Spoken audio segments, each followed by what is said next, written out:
Mengingat nada suara Xiao Chen dan tempat dia menatap, selama Ying Qiong bukan idiot, dia akan mengerti apa yang dia maksudkan. Dua bercak merah langsung membara di wajah mulus dan cerah Ying Qiong karena sangat malu. Dia merasa sangat marah dan cemas. Ketenangannya yang biasa telah lama hilang entah kemana. Xiao Chen, kamu baik-baik saja. Wanita ini menunggu dengan sabar, menjagamu selama 3 hari dan tidak berusaha menggabungkan potongan lukisan, namun saat kamu berbicara, kamu seperti ular berbisa. Namun, Ying Qiong tidak bisa memikirkan jawaban apapun. Dia tidak sanggup mengakui bahwa dia sedang menjaganya. Dia menghentakkan kakinya dan berkata dengan frustrasi, "Poi, tercela. Xiao Chen, wanita ini salah menilaimu. Kamu adalah bajingan yang tidak memedulikan orang lain sama sekali, orang keji dengan mulut berbisa." Xiao Chen tersenyum sedikit dan menjawab dengan acuh tak acuh, "Terima kasih atas pujianmu." Untuk bisa mendapatkan pujian dari Nona Ying Qiong dengan aspirasi yang luas, Xiao ini merasa malu sekali lagi. Dia sengaja menekankan kata-kata, cita-cita yang besar, membuat wajahnya menjadi merah padam, dia tidak tahan lagi untuk tetap di sini. Ying Qiong memelototi Xiao Chen dan kemudian lari ke kejauhan, mengatupkan giginya. Ao Jiao, yang berada di dalam cincin roh abadi, tertawa terbahak-bahak.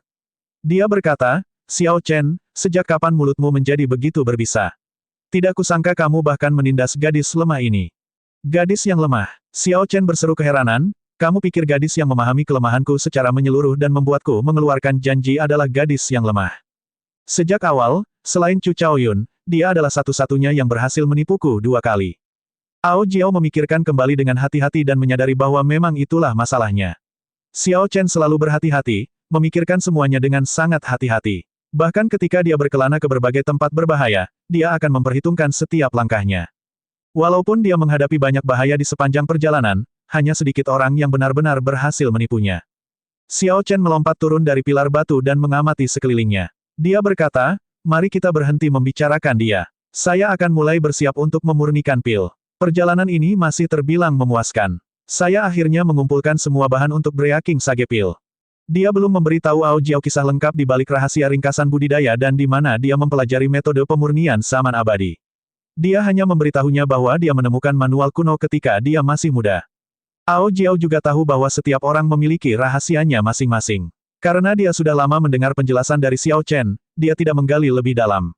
Xiao Chen melambaikan tangannya dan mengirimkan energi. Dia mengatur batu-batu di sekelilingnya menjadi lingkaran, menutupi dirinya sepenuhnya. Kemudian dia menggunakan pedangki untuk mengukir meja batu sederhana dan meletakkan semua bahan di atasnya. Dengan membalikkan tangannya, Azure Dragon Medicine Cauldron muncul. Saat Xiao Chen meletakkannya di atas meja dan melihatnya, sosok seorang teman lama muncul di benaknya.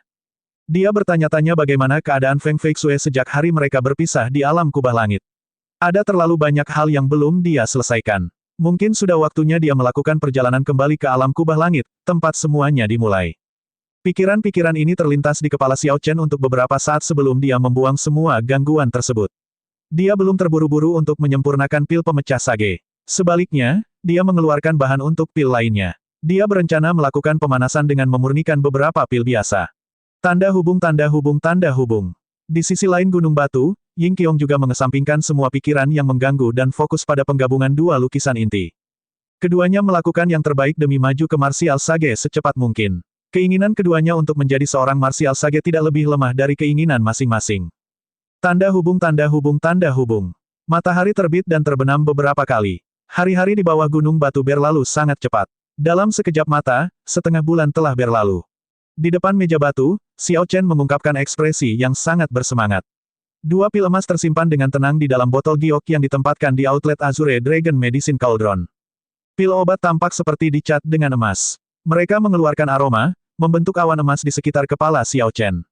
Tentu saja, isi dari botol giok tersebut adalah pil pemecah sage yang sangat didambakan oleh banyak kultivator dari daratan Kunlin namun tidak dapat diperoleh. Xiao Chen benar-benar berhasil dengan kedua set bahan tersebut, sesuatu yang bahkan tidak dia duga. Biasanya, tingkat keberhasilan menyempurnakan Breaking Sage Pil hanya 50%. Itu sebabnya Xiao Chen menyiapkan 2 set. Meski begitu, jika dia kurang beruntung, dia bisa saja tidak mendapatkan apa-apa.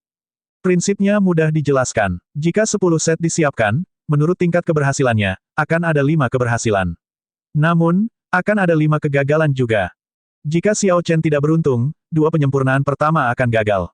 Namun, kali ini, keberuntungannya bahkan mengejutkan dirinya sendiri, 2 kesuksesan berturut-turut. Xiao Chen mengulurkan tangannya dan menyapu semua sisa bahan di atas meja batu.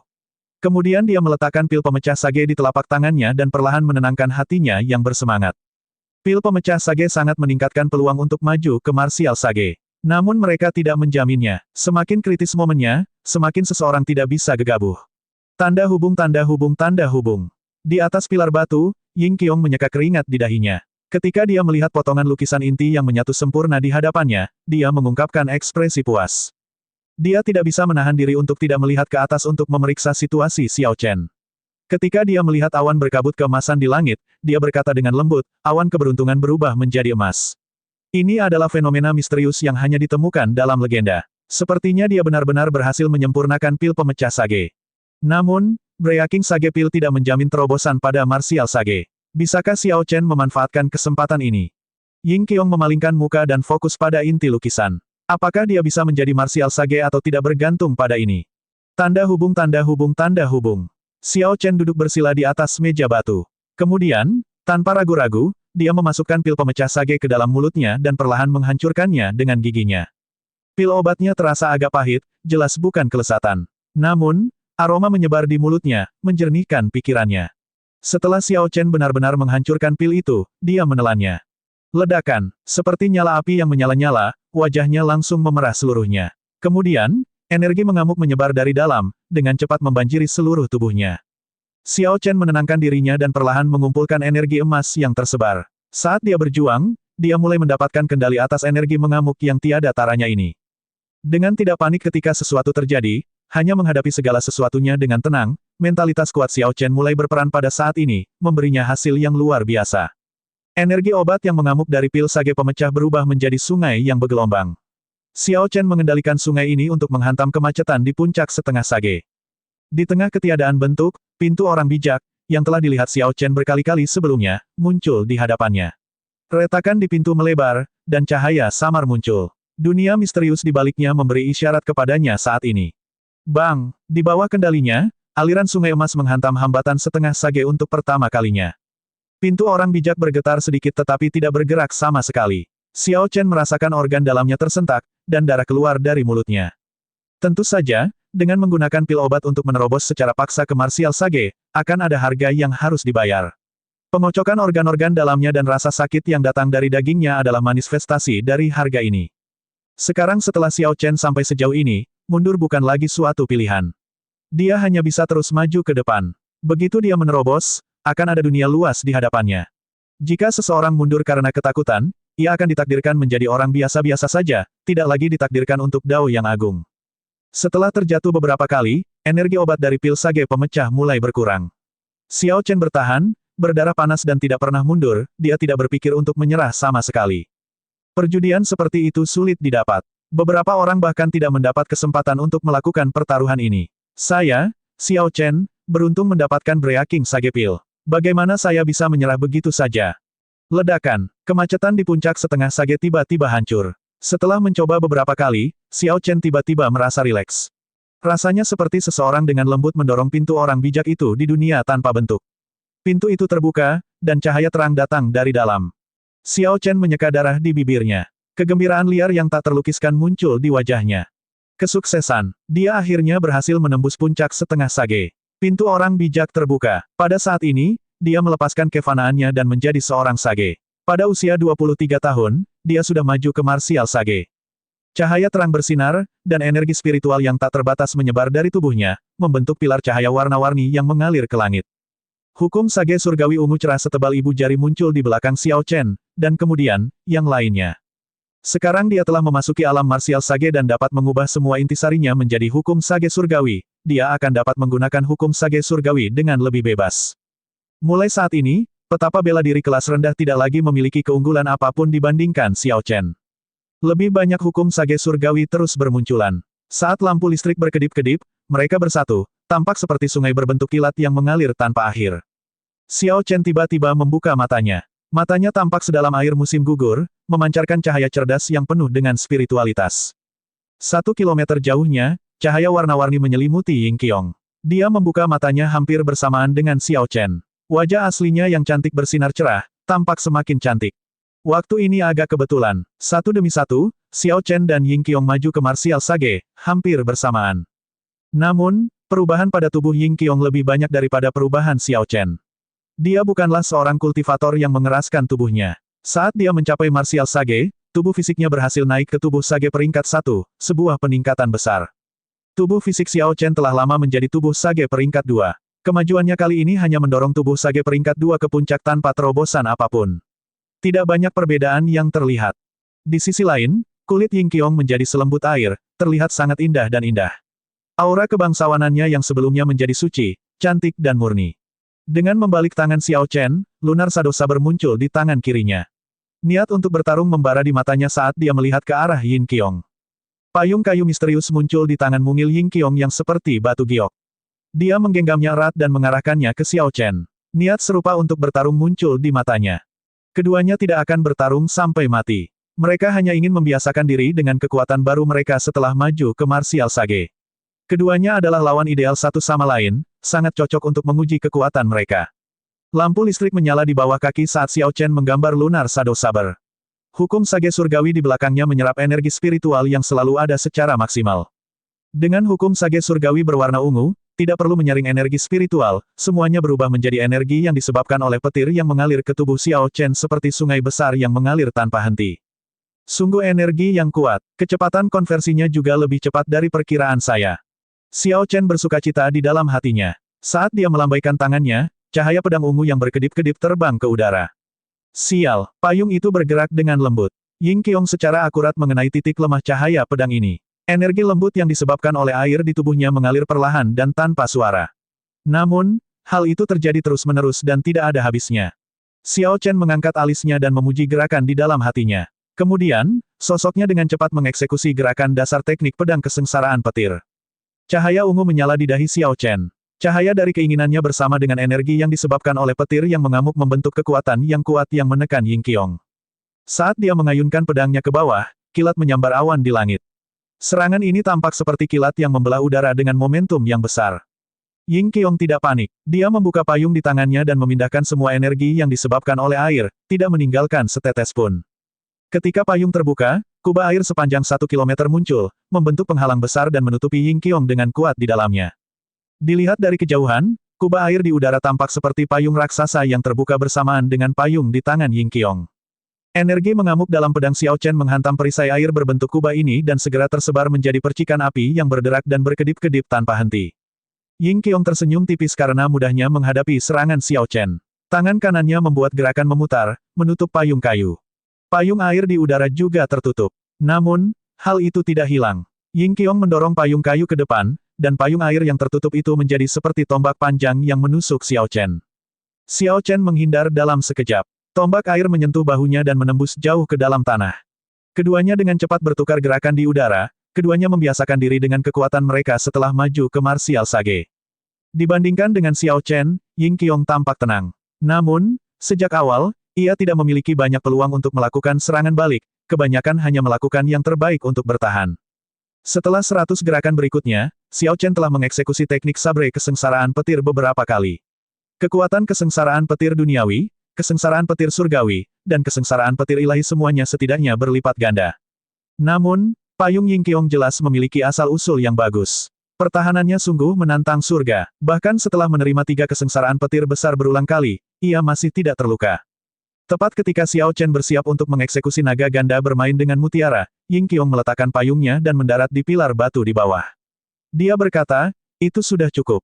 Jika kita terus berjuang, aku akan dipermalukan." Xiao Chen menyarungkan pedangnya dan menyimpannya. Dia menatap payung itu dan bertanya, "Apa nama payung ini?"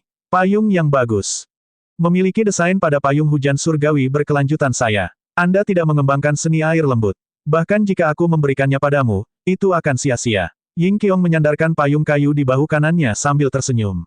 Payung hujan surgawi berkelanjutan, Xiao Chen tidak tahu berapa tingkat harta karun rahasia itu. Namun, itu setidaknya merupakan harta karun rahasia tingkat raja awal. Di masa lalu, Ying Qiong sepertinya tidak bisa mengeluarkan sebagian besar kekuatan harta karun rahasia ini. Bahkan sekarang, Ying Qiong tampaknya tidak mampu memanfaatkan kekuatan penuh dari payung hujan surgawi berkelanjutan.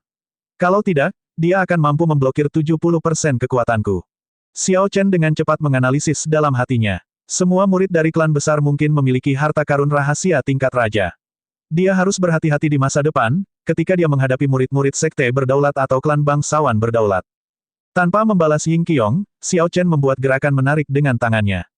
72 bendera alam semesta yang dia sebarkan kemana-mana, terkubur dalam-dalam di tanah, dengan cepat kembali ke tangannya. Ying Qiong dengan lembut melompat turun dan mendarat di hadapan Xiao Chen. Dia berkata, "Hehe, ayo pergi." Sarannya sedikit mengejutkan Xiao Chen.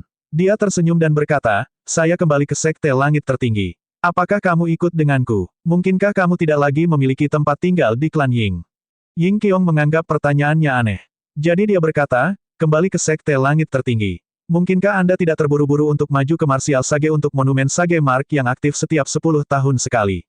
Ini akan aktif dalam setengah bulan lagi, tetapi Anda akan kembali." Monumen Tanda Sage. Ao Jiao? Apa itu? Ini adalah pertama kalinya Xiao Chen mendengar tentang monumen Sage Mark. Dia tidak dapat menahan keraguannya, jadi dia bertanya pada Ao Jiao tentang hal itu. Monumen Sage Mark akan diaktifkan. Xiao Chen, sepertinya kamu tidak akan bisa kembali untuk saat ini.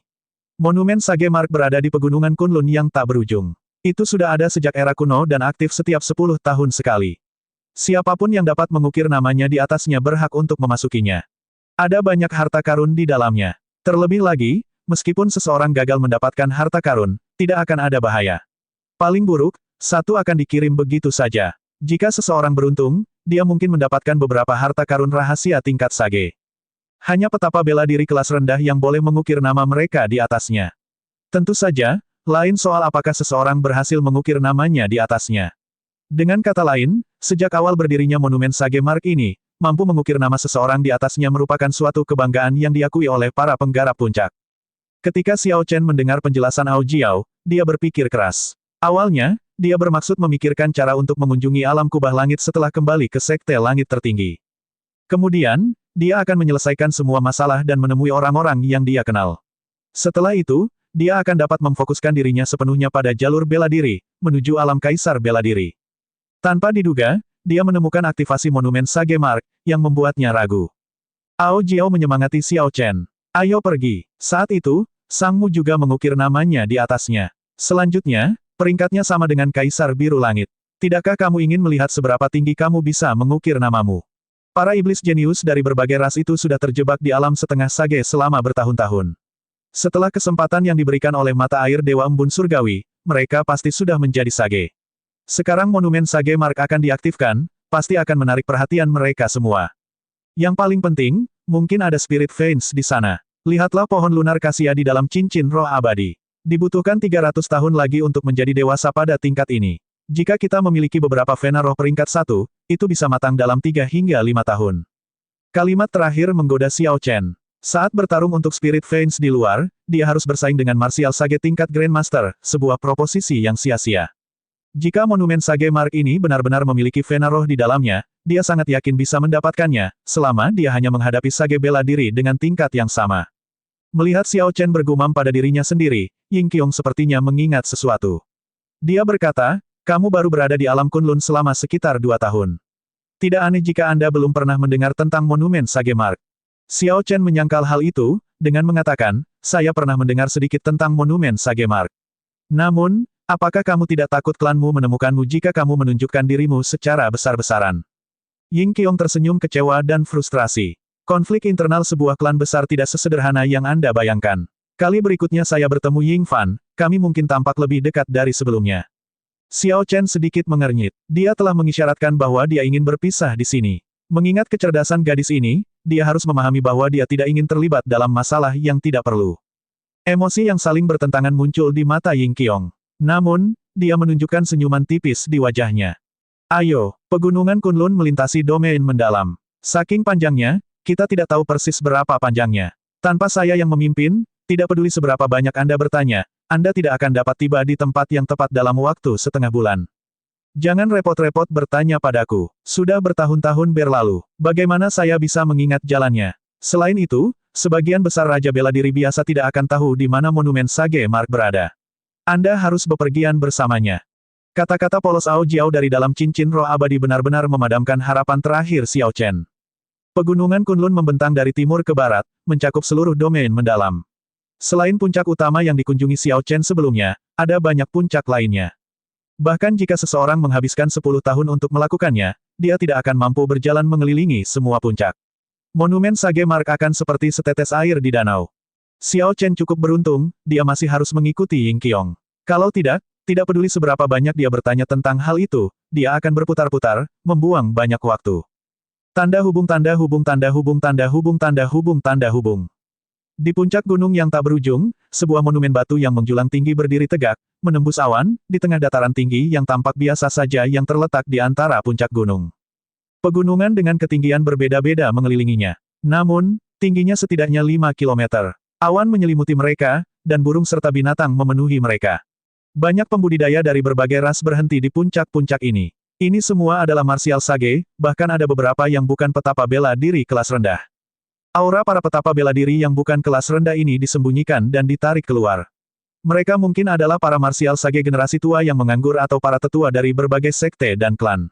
Tujuan utama mereka adalah untuk melihat seberapa besar pertumbuhan generasi muda. Bagi generasi tua ini, tingkat ketenaran tidak menjadi masalah. Itu tidak bisa dibandingkan dengan kepraktisan monumen Sage Mark ini. Bisakah seseorang mengukir nama mereka di atasnya? Seberapa tinggi seseorang bisa mengukir namanya? Bisakah seseorang melampaui para ahli yang terkenal dalam sejarah, para ahli yang namanya telah diwariskan selama ratusan tahun? Tanda ini menjadi bukti nyata bakat seseorang. Jika tidak, seseorang hanya akan menjadi seorang jenius palsu, dan ketenarannya, semuanya hanyalah kesia-siaan. Ini karena semua jenius terkenal dalam sejarah, sejak zaman kuno, telah meninggalkan namanya di monumen ini, sejarah telah membuktikan kejayaan mereka. Perkara para jenius ini, yang mirip dengan legenda, semakin mempertegas kehebatan monumen Sage Mark ini, sehingga membuatnya semakin terkenal. Banyak penggarap berkumpul di kaki monumen Sage Mark ini. Hitungan kasar menghasilkan setidaknya 3.000. Tanpa kecuali, mereka semua adalah petapa bela diri kelas rendah. Ini semua adalah para penggarap yang menunggu untuk mengukir nama mereka di monumen Sage Mark. Namun, sebagian besar dari mereka jelas berusia parubaya. Bahkan lelaki tua pun cukup banyak. Sangat sedikit yang merupakan anak muda. Namun, para pakar generasi tua dan para penggarap yang datang untuk menonton semuanya berfokus pada kaum muda. Perhatian mereka tidak lain adalah karena para pemuda ini menjadi karakter utama dalam aktivasi monumen Sage Mark ini. Laki-laki tua dan setengah baya semuanya berada di urutan kedua. Sekalipun karakter sampingan ini tidak puas di dalam hati mereka, mereka tidak dapat mengubah fakta ini. Mereka yang bisa menjadi petapa bela diri kelas rendah sebelum usia 30 pastinya adalah para jenius iblis. Pemandangan seperti itu hanya akan muncul di zaman para jenius. Di usia normal, hanya satu dari pemuda ini yang pasti akan menjadi putra surga yang sangat bangga memimpin zaman. Orang-orang ini tampak muda, tetapi mereka dapat dengan mudah mengalahkan orang-orang yang memiliki kultivasi lebih tinggi, belum lagi para petapa bela diri kelas rendah tingkat akhir yang biasa ini. Bahkan petapa bela diri tingkat medial tidak akan mampu melakukan apapun terhadap para pemuda ini dalam pertarungan tunggal. Jika mereka tidak berhati-hati, mereka mungkin akan jatuh dan merusak reputasi mereka. 100 meter di sekitar monumen batu, penghalang emas samar menghentikan orang untuk mendekat. Ketebalan dan energi penghalang terlihat melemah. Setelah penghalang itu menghilang, para petapa bela diri kelas rendah yang berkumpul dapat mulai mengukir nama mereka di monumen. Xiao Chen dan Ying Qiong sama-sama mengenakan jubah untuk menyembunyikan identitas mereka. Mereka bersembunyi di antara kerumunan dan melihat sekeliling. Generasi muda di sini sangat sedikit, hanya 4. Dari keempatnya, Xiao Chen hanya mengenali satu. Sepertinya Di Wuk, Wang Ken, Kong Yuan, dan yang lainnya belum tiba. Orang yang dikenali Xiao Chen adalah Yan Sisan, yang mengenakan pakaian hitam dan memegang pedang es surgawi di tangannya. Dia berdiri di sudut dengan ekspresi tegas saat dia menatap monumen Sage Mark. Yan Sisan telah menjadi setengah sage selama bertahun-tahun. Tidak mengherankan jika dia telah maju ke martial sage dengan kesempatan dari mata air Dewa Embun Surgawi. Dengan beberapa perkenalan dari Ying Qiong, Xiao Chen mengetahui siapa 4 orang lainnya. Mereka semua jenius dari ras lain. Kekuatan di belakang mereka mirip dengan klan bangsawan berdaulat umat manusia. Xiao Chen memperhatikan seorang pria bertelanjang tangan. Jika dia tidak salah, orang ini menjadi martial sage melalui body tempering. Orang ini adalah seorang kultivator Kors Rache bernama Kuido. Menurut Ying Qiong, dia hanya mengandalkan tubuh fisiknya untuk maju ke martial sage. Nenek moyang Kuido adalah penguasa tangan besi yang terkenal dari domain mendalam, karakter legendaris yang mengandalkan tubuh fisiknya untuk berkultivasi hingga kaisar bela diri berdaulat. Namun, dia telah meninggalkan istana Dewa Mayat sejak lama dan berakar di domain mendalam bersama dengan klannya. Adapun yang lainnya, mereka tidak meninggalkan kesan mendalam pada Xiao Chen. Tentu saja, bukan berarti mereka tidak kuat. Mereka hanya tidak memiliki ciri khas apapun yang membuat mereka berkesan baginya. Bagi orang-orang ini yang bisa maju ke Martial Sage sebelum usia 30 tahun, mereka semua pastinya adalah karakter utama. Keturunan Raja Merak, Kong Yuan, ada di sini, kata Ying Qiong tiba-tiba. Orang yang bersamanya sepertinya adalah keturunan Raja Rubah Roh, Yuan Shu. Xiao Chen menoleh dan melihat seorang pria tampan berbaju biru di samping Kong Yuan. Penampilan pria itu memiliki keanggunan unik dari Silver Moon Spirit Foxes. Orang ini bahkan lebih tampan dari Xuan Yu, yang ditemui Xiao Chen. Namun, dia memiliki garis keturunan penguasa, yang melemahkan aura lembut dan lembut dari ras rubah roh bulan perak dan membuatnya terlihat lebih menawan. Saya dengar dia lebih kuat dari Kong Yuan. Ketika mata air Dewa Embun Surgawi dibuka, dia kebetulan berada pada titik penting dalam terobosannya ke ekor kelima, jadi dia tidak bisa terburu-buru tepat waktu, bisik Ying Qiong kepada Xiao Chen. Dari 5 ras besar, ras Vian adalah yang paling banyak jumlahnya namun juga yang terlemah, karena mereka hanya memiliki 2 kaisar bela diri berdaulat, Raja Merak dan Raja Rubah Roh. Ketika 2 keturunan kaisar bela diri berdaulat tiba, semua sage bela diri ras iblis mengikuti jejak mereka dan berdiri di belakang mereka. Raja Rubah Roh dan Raja Merak sangat dihormati di domain Vian. Tentu saja, keturunan mereka juga dihormati. Semua orang dalam ras mereka menaruh harapan mereka pada mereka, mengandalkan mereka untuk membawa kejayaan bagi ras Vian dengan mengukir nama mereka di tempat yang tinggi. Suara mendesing. Angin dingin bertiup di atas. 8 roh halus yang membawa tandu putih turun. Ini akan menjadi pemuda terbaik dari Ghost Rache. King Cheng, gadis ras hantu yang pernah menakuti Xiao Chen, keluar dari tandu. Kemudian, 3 pemuda lainnya mengikutinya keluar. Setelah beberapa pemikiran, Xiao Chen menyimpulkan bahwa King Cheng pasti telah memberikan dorongan kepada para jenius iblis dari generasi muda ras hantu. Meskipun perlombaan hantu jumlahnya sedikit, 4 orang muncul. Bisa dibilang, kehadiran ini menunjukkan betapa kuatnya Ghost Rache dibandingkan dengan Vian Rache. Petapa bela diri kelas rendah dari ras hantu di sini semuanya berkumpul di belakang keempat orang ini dan mengobrol satu sama lain dengan berbisik. Ini belum semuanya. Para jenius iblis dari generasi muda terus berdatangan, satu demi satu. Sesaat kemudian, generasi muda ras mayat dan ras manusia tiba di waktu yang hampir bersamaan. Dari Kors Rache, Xiao Chen hanya mengenali Wang Ken, yang dia lawan sebelumnya. Dia tidak mengetahui satu pun yang lainnya, meskipun dia pernah melihatnya di mata air Dewa Embun Surgawi.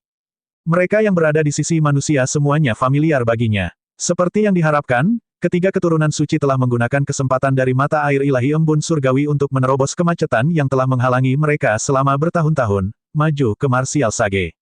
Selain ketiga orang ini, ada anggota dari 7 raksasa asli, 3 orang yang berendam di mata air Dewa Embun Surgawi, Bai Wuxue, An Jiangxi, dan Sui Lingling.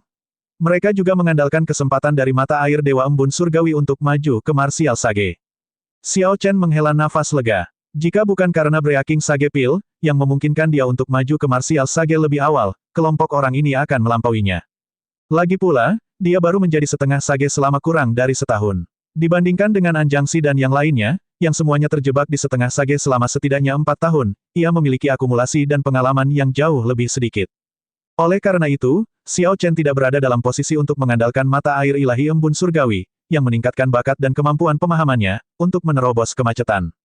Jika dia memiliki 1 tahun lagi, dia akan mampu menerobos ke Martial Sage tanpa Breaking Sage Pill, tidak kalah dengan kelompok orang ini. Namun, pada saat itu, semuanya sudah terlambat. Monumen Sage Mark akan aktif kembali hanya 10 tahun kemudian. Huci, cahaya keemasan menyala. Diwuk dan gadis berambut putih itu memimpin 13 petapa bela diri kelas rendah dari ras dewa untuk turun ke tempat kejadian. Cahaya yang berkelap-kelip menarik perhatian semua orang. Para penggarap ras dewa yang tersisa semuanya menunjukkan ekspresi penuh semangat saat mereka dengan cepat berkumpul di belakang Diwuk dan para jenius iblis ras dewa lainnya. Xiao Chen merasa heran. Perlombaan dewa benar-benar sangat kuat. Diwuk dan gadis berambut putih telah lama menjadi petapa bela diri dan sekarang menjadi petapa bela diri kelas rendah. Selain keduanya, 13 orang lainnya yang berendam di mata air Dewa Embun Surgawi sekarang semuanya adalah petapa bela diri juga. Terlebih lagi, ras dewa jelas memiliki lebih banyak orang dibandingkan ras lainnya. Aneh, bukankah dikatakan bahwa keturunan Kaisar Azure dari ras manusia muncul? Kenapa aku tidak melihatnya? Apakah dia belum menjadi Martial Sage? Beberapa orang mulai bergumam ragu ketika mereka gagal melihat Xiao Chen, meskipun penghalang emas di depan monumen Sage Mark melemah dan semua jenius iblis telah berkumpul. Tentu saja, Xiao Chen, yang tidak menonjolkan diri dalam kelompok manusia, tidak mendengar diskusi ini terjadi di puncak sekitarnya. Pada jarak sejauh itu, dia perlu mengirimkan indera spiritualnya sebelum dia bisa mendengarnya. Dia mengenakan jubah terutama karena dia ingin menghindari masalah. Dia tidak ingin ketiga klan bangsawan berdaulat mengetahui pergerakannya. Adapun apa yang dipikirkan Ying Qiong, dia tidak tahu dan tidak mau memikirkannya. Namun, Xiao Chen mendengarkan dengan cermat diskusi para marsial sage di sekitarnya. Setelah beberapa saat, dia mendapatkan pemahaman yang lebih baik tentang monumen Sage Mark. Selama para penggarap berada dalam jarak 100 meter dari monumen Sage Mark, mereka akan merasakan tekanan kuat, yang datang dari kekuatan misterius di dalam monumen batu. Tekanan ini bukanlah tekanan umum. Hal ini tidak hanya akan mempengaruhi kondisi mental seorang kultivator, tetapi juga membatasi penerbangan. Semakin tinggi seseorang terbang, semakin besar tekanan yang dirasakannya. Semakin tinggi seseorang mengukir namanya, semakin menonjol pula namanya. Namun, seseorang mungkin juga gagal mengukir namanya pada ketinggian yang bisa mereka capai. Menuliskan nama seseorang juga tidak mudah. Ketika monumen Sage Mark diaktifkan di masa lalu, banyak orang ambisius yang ingin mengukir nama mereka setinggi mungkin. Jadi mereka terbang secara membabi buta setinggi yang mereka bisa. Namun, ketika orang-orang ini mengukir nama mereka, mereka tidak dapat menahan tekanan. Sebelum mereka selesai, mereka ditolak dan kehilangan kesempatan untuk meninggalkan nama mereka. Apalagi, nama yang terukir di batu tugu tersebut belum tentu bertahan selamanya. Jika seorang kultivator tidak menjadi kaisar bela diri, nama di monumen Sage Mark akan hilang setelah 1000 tahun. Jika seseorang berhasil menjadi kaisar bela diri, nama yang diukir akan berubah menjadi ungu, dan menghilang hanya setelah 5000 tahun. Hanya ketika seseorang menjadi kaisar bela diri berdaulat barulah namanya berubah menjadi emas dan bertahan selamanya, tidak pernah hilang. Di bawah tenda, Xiao Chen menatap monumen batu tidak jelas yang terhalang oleh penghalang, ekspresi ketertarikan di matanya. Tugu batu itu tingginya lebih dari 3 kilometer. Jika tidak didirikan di dataran tinggi ini, ketinggiannya akan terlihat sangat biasa di antara banyak puncak pegunungan Kunlun. Namun, monumen batu ini mencatat semua ahli terkenal dari zaman bela diri. Satu monumen batu untuk seluruh alam Kunlun. Tepat pada saat ini, penghalang itu lenyap. Monumen Sage Mark yang tingginya sedikit lebih dari 3 kilometer memperlihatkan wajah aslinya. Dari tempat para penggarap berdiri, mereka dapat melihat nama-nama di atasnya dengan jelas. Yang paling menarik perhatian adalah nama-nama emas yang tinggi. Nama-nama ini berkilauan di bawah sinar matahari.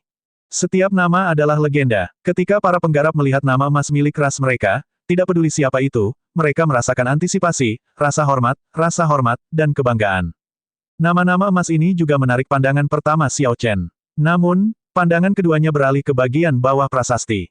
Dibandingkan dengan nama-nama emas di atas, nama-nama di bawah ini tidak menonjol sama sekali. Nama-nama ini jauh lebih berantakan, setidaknya beberapa ratus kali lipat lebih berantakan. Mereka seperti dasar piramida. Saat pandangan seseorang meningkat, kekacauannya berkurang. Di ketinggian 1 kilometer, setiap baris paling banyak hanya berisi 10 nama. Bagian tengah prasasti selebar lebih dari 1 meter tampak sangat jarang tertulis. Ketinggian 1 kilometer ini merupakan titik pemisah. Hanya setelah titik ini seseorang mulai melihat beberapa nama ungu. Pada jarak 2 kilometer ada titik pemisahan lainnya. Sejak saat itu, sebagian besar nama beragi ungu dengan sesekali nama emas. Lampu emas berkedip-kedip. Bahkan di tengah nama ungu, cahaya keemasan terlihat sangat jelas.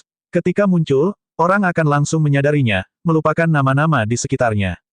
Xiao Chen terus mengangkat pandangannya. Kemudian, dia memasangnya di ketinggian 3 kilometer, yang hanya ada 2 nama. Salah satunya adalah milik Kaisar Guntur dan yang lainnya, milik Kaisar Biru Langit. Masih ada 300 meter lagi di atas titik ini, menuju puncak prasasti. Namun, 100 meter di atas nama Kaisar Biru Langit itu kosong. Tidak ada nama yang muncul di sana. Namun, melewati 100 meter ini ada sejumlah besar nama berkilauan yang berkumpul bersama. Setiap baris memiliki setidaknya 20 nama, sama padatnya dengan baris paling bawah dari prasasti tersebut. Seseorang yang memahami sejarah dunia daratan Kunlun dan zaman bela diri tidak akan menganggap pemandangan ini aneh. Prasasti tersebut mewakili seluruh dunia daratan Kunlun. Tidak ada kebohongan dalam hal ini. Nama-nama yang padat 100 meter di atas Kaisar Azure melambangkan puncak era kuno, ketika jumlah kaisar sama banyaknya dengan awan, ketika para sage memenuhi jalanan. Itu adalah periode gemilang yang dipenuhi Kaisar bela diri berdaulat. Ruang kosong 100 meter mewakili melemahnya berbagai ras setelah perang kaisar di medan perang Savage. Setiap ras mengalami penurunan tajam, dan puncak budidaya bela diri tidak pernah kembali. Hanya 10.000 tahun yang lalu orang yang kemudian dinobatkan sebagai kaisar bela diri berdaulat terkuat sejak era kuno muncul. Barulah ruang kosong setinggi 3 kilometer itu diberi nama terukir di atasnya. Dibandingkan dengan orang-orang dari era kuno, orang-orang di era saat ini masih jauh lebih lemah. Itu adalah masa keemasan. Nama-nama legenda itu adalah nama yang bahkan Kaisar Biru Langit pun tidak bisa mendekatinya. Namun, prestise Kaisar Azure dan Kaisar Guntur melampaui Kaisar Bela Diri berdaulat lebih dari 10.000 tahun yang lalu. 100 meter di bawah kedua nama itu juga kosong, tidak ada nama sama sekali. Hanya 100 meter lebih rendah lagi terdapat beberapa nama ungu atau emas yang langka. Dibandingkan dengan Kaisar Azure, nama Mas Kaisar Guntur jelas lebih redup. Nama Kaisar Biru Langit seterang bintang. Namun, nama Kaisar Guntur hanyalah sebuah emas biasa. Setelah melihat begitu banyak nama, Xiao Chen menduga bahwa pancaran nama itu ada hubungannya dengan kekuatan orang itu. Kaisar Guntur telah meninggal secara misterius, segera setelah ia maju ke Kaisar Bela Diri berdaulat. Tentu saja, kekuatan Kaisar Guntur tidak sebanding dengan Kaisar Azure di puncaknya. Melihat dua nama bersebelahan, Xiao Chen mengasihani Kaisar Guntur. Jika bukan karena nasib buruk, Kaisar Guntur mungkin adalah Kaisar Azure kedua hari ini. Barisan kata-kata emas yang padat menutupi sekitar 100 meter menuju puncak monumen Sagemark. Namun, pada ketinggian 100 meter paling atas, tidak ada yang bisa mengetahui satu nama pun. Semua orang hanya bisa melihat bekas luka yang tidak jelas. Siapa yang meninggalkan bekas luka ini dan kapan bekas luka tersebut tertinggal? Kemana perginya orang-orang ini? Di mana mereka sekarang? Ini selalu menjadi misteri di daratan Kunlun. Beberapa orang menduga bahwa orang yang meninggalkan bekas di atas monumen Sagemark menjadi dewa bela diri yang legendaris. Namun, tidak ada seorang pun yang pernah melihat dewa perang di dunia ini. Legenda tentang dewa perang sebagian besar merupakan catatan dalam dokumen. Sebagian besar dokumen-dokumen ini tidak dapat diverifikasi. Bagi semua kultivator, dewa bela diri hanyalah legenda ilusi. Kejutan yang diberikan monumen Sagemark kepada penonton bertahan lama. Setelah seseorang selesai melihat prasasti itu, sepertinya mereka telah mengalami seluruh sejarah zaman bela diri. Baru kemudian seseorang memulihkan akalnya. Orang itu dengan lembut melompat dan tiba di depan prasasti untuk mencoba mengukir namanya. Selama seseorang yakin mendapat tempat, tentu saja semakin tinggi namanya, semakin baik. Setiap orang memiliki kesombongan dan daya saing. Banyak orang melompat untuk mencoba. Tak lama kemudian, seseorang melewati titik 1 kilometer. Nama-nama muncul di tingkat yang semakin tinggi. Namun, tidak ada yang berhasil melewati ambang batas 2 kilometer bahkan setelah sekian lama.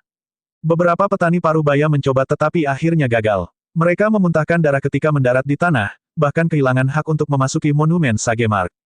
Sesosok melintas dan mendarat di bawah monumen Sagemark. Ketika semua orang melihat penampilan orang ini, para kultivator yang mempersiapkan upaya mereka segera menghentikan apa yang mereka lakukan dan memandangnya.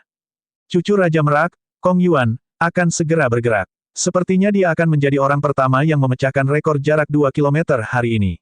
Semua orang yang melintasi 2 km menjadi kaisar bela diri. Orang ini berendam di mata air ilahi embun surgawi dan pasti akan menjadi kaisar bela diri dalam waktu 100 tahun. 2 km seharusnya tidak sulit baginya. Saya bertanya-tanya, seberapa tinggi dia bisa menempuh jarak lebih dari 2 km. Saat itu, Raja Merak sepertinya telah meninggalkan namanya di ketinggian 2,5 km. Semakin tinggi seseorang terbang, semakin besar tekanan yang dirasakannya. Untuk setiap kemajuan 10 meter setelah 2 km, tekanannya akan berlipat ganda. Selain itu, seseorang harus tetap berada di udara saat mereka mengukir namanya. Ini sulit bagi siapapun. Sulit untuk mengatakan seberapa tinggi dia bisa mencapainya. Sebagai generasi muda pertama yang bergerak, Kong Yuan mendapat perhatian tidak hanya dari para penggarap di sekitar tetapi juga dari para penggarap yang mengawasi dari puncak sekitarnya. Hu Qi. Kong Yuan tidak ragu-ragu. Dia mendorong dari tanah dan melayang ke udara. Dia tidak merasakan tekanan apapun untuk kilometer pertama. Setelah kilometer pertama, ekspresinya berubah menjadi serius, dan kecepatannya terlihat menurun. Pada jarak 1,5 kilometer, alis Kong Yuan terkatup rapat. Terbukti, tekanannya sudah cukup besar. Bagaimanapun, ini adalah Kong Yuan. Dia tidak mengecewakan penonton tetapi melewati ambang batas 2 kilometer. Banyak penggarap ras Vian semuanya tersenyum. Namun, Kong Yuan tidak menunjukkan niat untuk berhenti, terus terbang lebih tinggi. Sekarang, wajahnya tampak mengerut saat dia mengatupkan giginya erat-erat. Keringat menutupi dahi Kong Yuan. Anehnya, setiap peningkatan 10 meter menjadi sangat sulit. Semua kultivator Vian Rache tidak bisa menahan keringat, mulai merasa gugup padanya. Ketika Kong Yuan akhirnya mencapai ketinggian 2,5 kilometer, dia melihat nama yang dikenalnya. Itu adalah nama kakeknya, salah satu dari 2 kaisar bela diri berdaulat dari domain Vian. Dia sedikit mengendurkan ekspresinya, memperlihatkan senyuman. Dia berhenti di udara, dan pedang pendek muncul di tangannya. Kemudian, dia mengukir namanya di samping nama Raja Merak, coretan demi coretan. Pecahan batu beterbangan dan cahaya bersinar. Para penggarap Vien Rache bersorak dengan gemuruh. Ketika Kong Yuan menyelesaikan pukulan terakhirnya, seberkas cahaya menembus tubuhnya, membebaskannya dari semua tekanan yang dideritanya. Saat para penggarap Vien Rache melihatnya, menyaksikan Kong Yuan dengan mata penuh pemujaan pahlawan, dia perlahan mendarat di tanah. Tanpa diduga, saat dia bergerak, dia berhasil sejajar dengan Raja Merak. Generasi muda saat ini sungguh luar biasa. Kong Yuan, generasi muda pertama yang bergerak, berhasil mencapai ketinggian tersebut. Hal ini tidak hanya membuat semua penggarap ras iblis bersukacita, namun yang lain juga menjadi bersemangat. Omong kosong, orang yang berbicara adalah pemarah tubuh yang mendapat perhatian khusus dari Xiao Chen sebelumnya, keturunan penguasa tangan besi, Kui Do. Kong Yuan telah mencapai ketinggian seperti itu, namun seseorang meremehkannya. Dia tidak bisa menahan diri untuk menuntut dengan marah, Kui Do, berhentilah membual dan buka mulutmu. Jika kamu punya nyali, pergi dan lewati aku sekarang. Kui Do memamerkan otot-otot yang menonjol di lengan telanjangnya, memperlihatkan lekuk tubuh yang sempurna. Saat dia melihat nama-nama di monumen Sage Mark, dia berkata, sekarang adalah zaman para jenius. Jika seseorang menggunakan standar lama untuk mengevaluasi dirinya sendiri, ia hanya akan meremehkan dirinya sendiri. Kong Yuan tersenyum dan membalas, apa gunanya banyak bicara? Seperti yang kubilang, jika kamu punya nyali, pergilah dan lampaui aku sekarang. Penguasa tangan besi dan Raja Merak keduanya adalah kaisar bela diri yang terkenal di zaman sekarang. Mereka sangat kuat, dan mendominasi kemanapun mereka pergi. Makanya, bentrokan antar keturunan mereka langsung menarik perhatian banyak orang. Kui Do berkata dengan tenang, kamu tidak perlu menyebutkannya. Saya akan pergi dan mencobanya sendiri. Dia melompat maju dan tiba di depan monumen Sage Mark. Kemudian, dia menginjak tanah dan melayang ke udara. Kui Do melonjak seperti anak panah. Dengan mengandalkan daya ledak tubuh fisiknya yang kuat, ia seketika melewati ketinggian 1 kilometer. Dia terus terbang hingga ketinggian 2 kilometer, lalu dia melambat. Senyuman dingin muncul di wajah Kong Yuan. Ujian sebenarnya dimulai sekarang. Kekuatan ledakan seorang bodi temperer mungkin kuat, tapi pada akhirnya, ini adalah pertarungan gesekan. Saat kekuatan ledakan Kui Do habis, tekanan tak berbentuk yang datang dari monumen Sage Mark mungkin akan menekannya seketika. Namun, sebelum senyum di wajah Kong Yuan muncul, Kui Do terlempar dari udara dan melonjak sekali lagi, naik lagi 550 meter dalam sekali jalan. Kui Do melampaui Kong Yuan sejauh 50 meter. Dia menggunakan tangannya sebagai pisau untuk menggoreskan tangannya dengan cepat.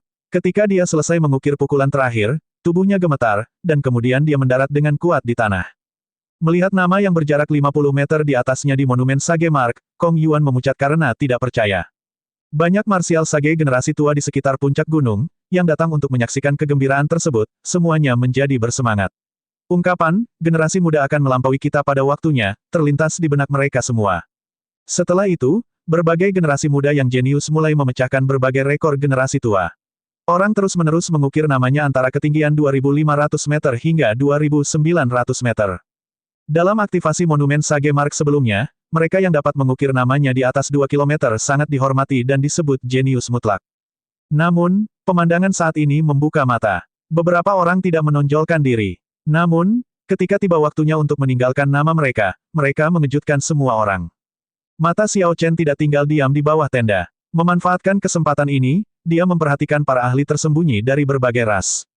Meninggalkan nama bukanlah tujuannya. Tujuan sebenarnya adalah mendapatkan segala macam harta karun dan vena roh setelah memasuki monumen Sage Mark. Setelah mengamati beberapa saat, Xiao Chen menemukan beberapa rahasia. Dia memperhatikan seorang pria dengan tanda di dahinya di dekat 4 orang dari Kors Rache. Orang ini tetap diam, tetapi anehnya Wang Ken tampak sopan dan rendah hati padanya. Kadang-kadang, Wang Ken menundukkan kepalanya dan mengatakan sesuatu kepadanya. Tanda di dahi orang ini tampak seperti bunga yang sangat aneh. Xiao Chen mengira itu mirip dengan bunga roh kepergian yang legendaris. Namun, dia tidak mengingatnya dengan baik dan tidak yakin.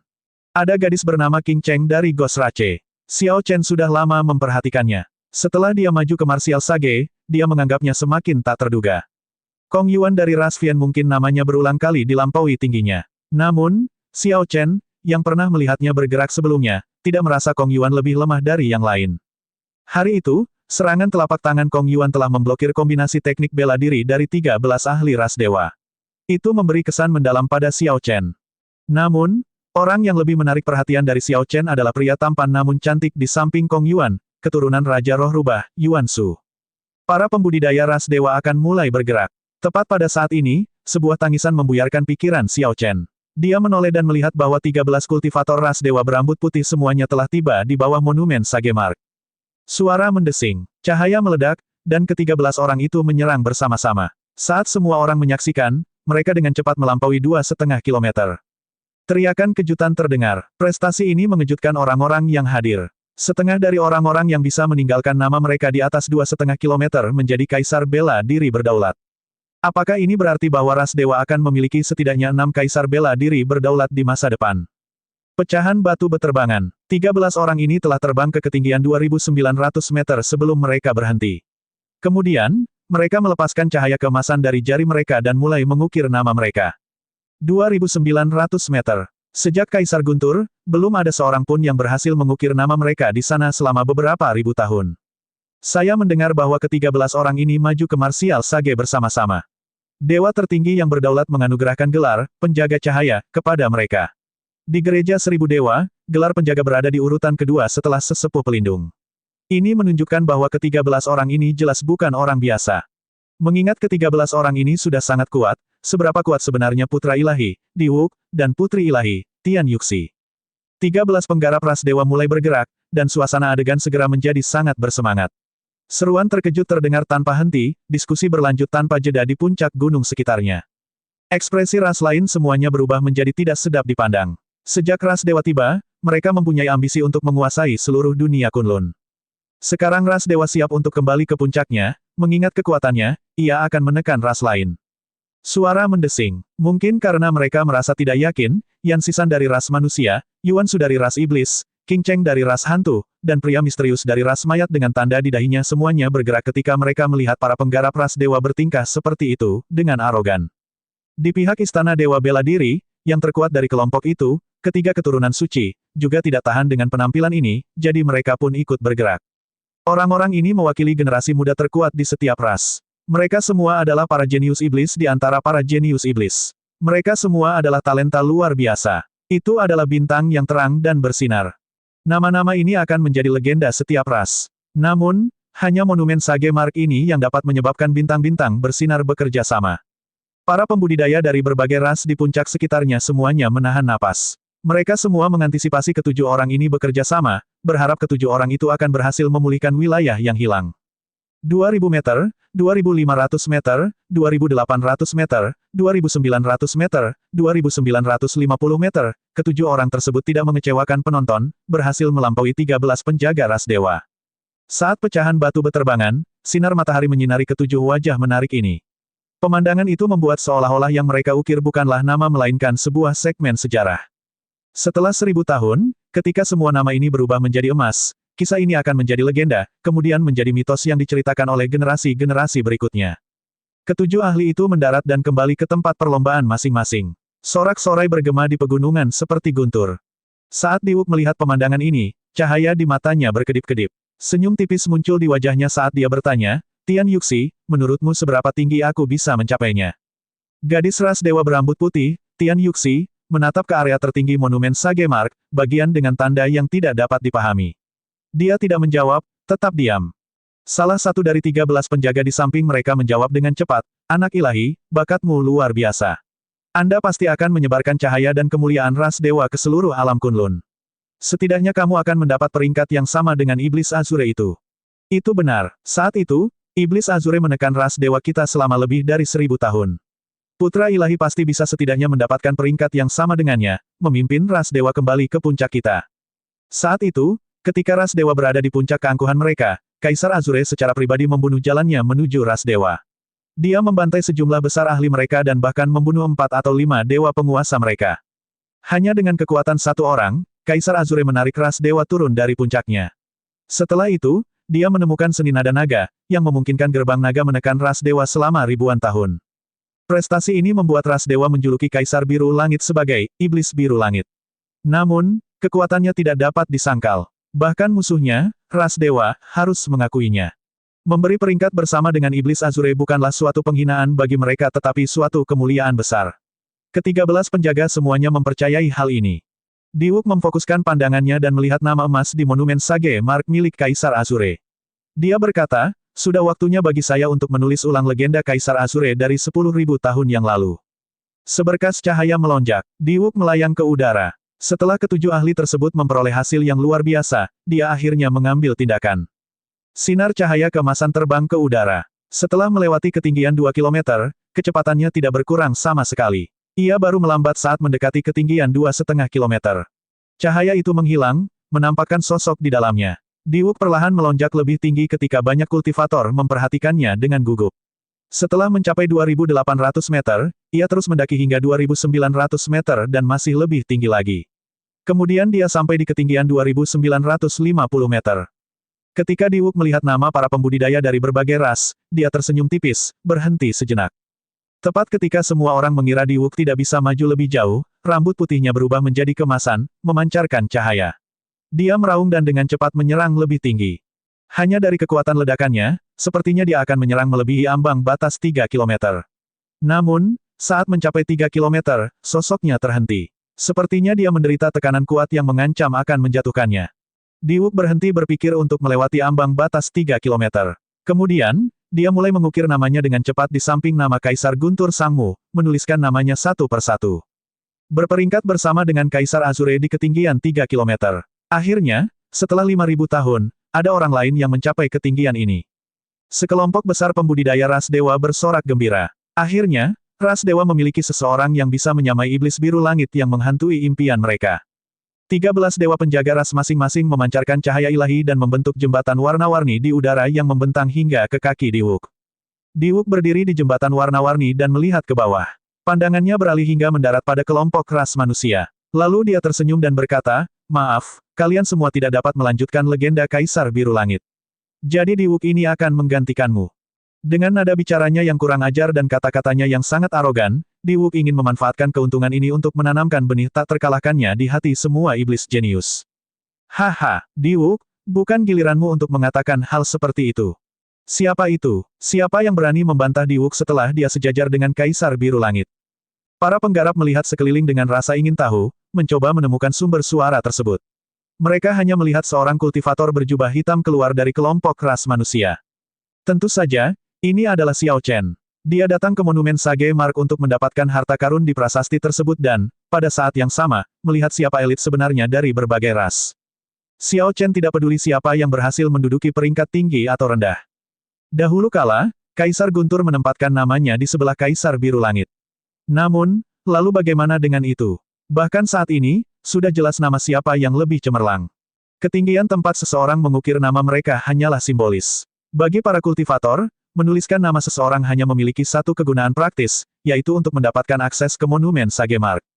Meskipun berbagai jenius bersaing untuk mencapai ketinggian ini, pendapat Xiao Chen tentang hal itu tidak berubah, dia tidak akan mengejar reputasi kosong ini.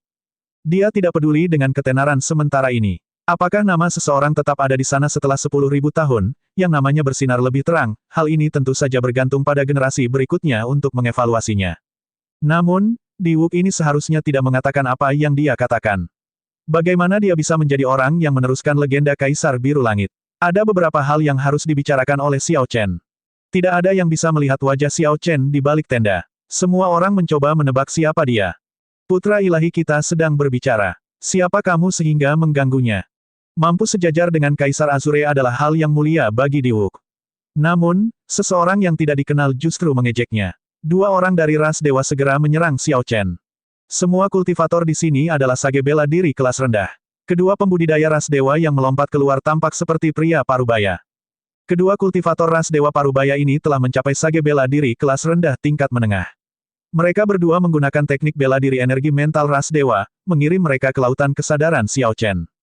Dalam sekejap mata, keduanya menyerang Xiao Chen. Asal-usul energi mental mereka berubah menjadi dewa ganas dan memasuki lautan kesadarannya, mencoba melakukan segala macam kekacauan. Jika Xiao Chen tidak bisa dengan cepat menghilangkan energi mental yang dikirim oleh keduanya, mereka akan mampu melontarkan satu pukulan masing-masing dan melukainya dengan parah di tempat. Tubuh fisik dan intisari seorang kultivator ras dewa tidak lebih lemah dibandingkan seorang kultivator manusia. Memiliki energi mental yang kuat hanyalah kemampuan bawaan dari ras dewa. Xiao Chen tersenyum dingin. Dengan mengirimkan energi mental yang kejam ke dalam lautan kesadarannya, kedua orang ini jelas berpikir untuk mengubahnya menjadi idiot, melumpuhkannya seperti itu. Namun, bagaimana lautan kesadarannya bisa begitu mudah disusupi? Dua dewa ganas memasuki lautan kesadaran Xiao Chen. Sebelum mereka dapat mengambil tindakan, jimat ungu yang mengambang bersinar dengan cahaya ungu dan segera memotong dua dewa ganas itu menjadi dua. Sebuah lampu listrik meledak, dan para dewa ganas yang terbelah dua tidak dapat menahan diri sama sekali. Mereka diledakkan menjadi kehampaan. Para dewa ganas yang terdiri dari asal-usul energi mental keduanya bahkan tidak sempat mundur sebelum Xiao Chen melenyapkan mereka. Tepat ketika dua pembudidaya ras dewa tiba 1 meter sebelum Xiao Chen, mereka tiba-tiba memuntahkan seteguk darah. Kulit mereka menjadi sangat pucat. Kehendak guntur, mundur, cepat, dia sudah melenyapkan asal-usul energi mental kita. Kengerian berkobar di mata keduanya. Mereka merasa sangat menyesal di hati mereka. Mereka tidak menyangka Xiao Chen benar-benar memahami surat wasiat. Terlebih lagi, keinginan kuat dari gunturlah yang mempunyai efek paling merusak pada energi mental. Jika keduanya sudah mengetahui keinginan Xiao Chen sebelumnya, mereka tidak akan dengan berani mengirimkan asal-usul energi mental mereka ke lautan kesadarannya untuk membuat kekacauan, itu hanyalah tindakan bunuh diri. Mencoba lari, sudah terlambat, karena keduanya mencoba membunuhnya sejak awal. Tentu saja, Xiao Chen tidak akan menunjukkan belas kasihan kepada mereka. 3 helai hukum sage surgawi mengalir ke telapak tangannya. Saat dia melambaikan tangannya, angin kencang menarik keduanya. Hukum sage surgawi beredar di tubuh Xiao Chen. Kemudian dia dengan cepat mengeksekusi Kun Peng Fist, yang dia warisi dari Raja-Raja Wali Surgawi. Bayangan besar muncul di hadapan Xiao Chen. Itu adalah burung dewa legendaris, Kun Peng. Pada saat ini, ketika dia mengeksekusi tinju Kun Peng dengan hukum sage surgawi, kekuatannya meningkat beberapa kali lipat. Bayangan besar hampir menutupi seluruh gunung. Suara kepakan bergemuruh, angin kencang bertiup, menimbulkan debu di mana-mana. Semua orang di sekitar tidak bisa menahan diri untuk tidak menutup mata. Pada saat mereka membuka mata lagi, Kun Peng yang diwujudkan oleh hukum sage surgawi telah terbang ke bagian langit yang tidak diketahui. Tidak lebih dari percikan warna merah tua yang tersisa dari dua pembudidaya dewa ras yang berencana mengubah Xiao Chen menjadi idiot. Dengan tulang hancur dan daging hancur, mereka mati tanpa mayat utuh. Xiao Chen tiba-tiba membunuh dua pembudidaya dewa ras. Seluruh tempat menjadi sunyi ketika ekspresi semua orang berubah menjadi serius. Seseorang telah membunuh umat ras dewa di depan Diwuk. Di zaman di mana tidak ada seorang pun yang mampu melawan kekuatan ras dewa, bahkan generasi tua pun tidak berani melakukan hal ini. Para penggarap di sekitarnya semua memandang ke arah Diwuk di jembatan warna-warni itu. Kemudian, hati mereka tenggelam. Akan ada masalah besar. Ekspresi Diwuk tidak dapat dibaca. Dia memandang pria berjubah misterius itu dan berkata dengan dingin, sepertinya kamu menyerang dengan agak keras. Ekspresi Xiao Chen tidak berubah. Matanya tetap setenang air saat dia menjawab, tangan berat. Jika saya tidak mampu, lautan kesadaran saya akan hancur. Kalau begitu, aku akan menjadi idiot.